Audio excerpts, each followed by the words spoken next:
बीडमध्ये सरकारी मदतीचं वाटप सुरू। आमदार संदीप क्षीरसागर आणि तहसीलदारांच्या उपस्थितीमध्ये 10 किलो तांदूळ आणि 10 किलो गहू वाटप, तर सोलापुरात अद्यापही वाटप सुरू नाही। नांदेडमध्ये मुसळधार पावसानंतर जिल्ह्यातील नदीला पूर, पिका पाण्याखाली। लातूर, धाराशिवसह नांदेडमधील सर्व शाळा महाविद्यालयांना सुट्टी। धाराशिवच्या परांडातील खैरी नदीला पूर, पाथरोड परिसरात देखील जोरदार पाऊस। रस्ता वाहतुकीसाठी बंद, इट आणि पाथरोड या गावांचा संपर्क तुटला।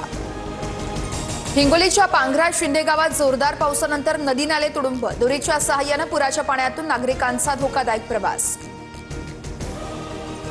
मुसळधार पावसाचा नागपुरातील कळमेश्वर, कामठी, सावनेरसह काटोल भागालाही फटका। संत्राबाग आणि इतर पिकांचं नुकसान, घराचे पत्रेही उडाले।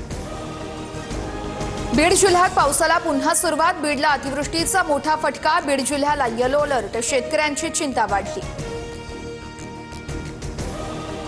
लातूरमध्ये मुसळधार पावसाने तेरणा नदीला पूर, निलंगा ते कासार मार्गावरचा पूल पाण्याखाली आल्याने वाहतूक ठप्प, अनेक गावांचा संपर्क तुटला।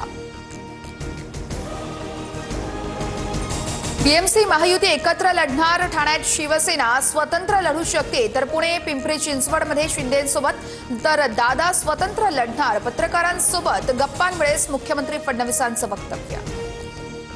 लक्ष्मण हाकेंच्या गाडीवर अहिल्यानगरमध्ये काठ्यांनी हल्ला, हाकेंच्या गाडीच्या काचा फुटल्या, जीव असेपर्यंत लढा सुरूच, कितीही हल्ले झाले तरी सभेला जाणारच, हाकेंची प्रतिक्रिया।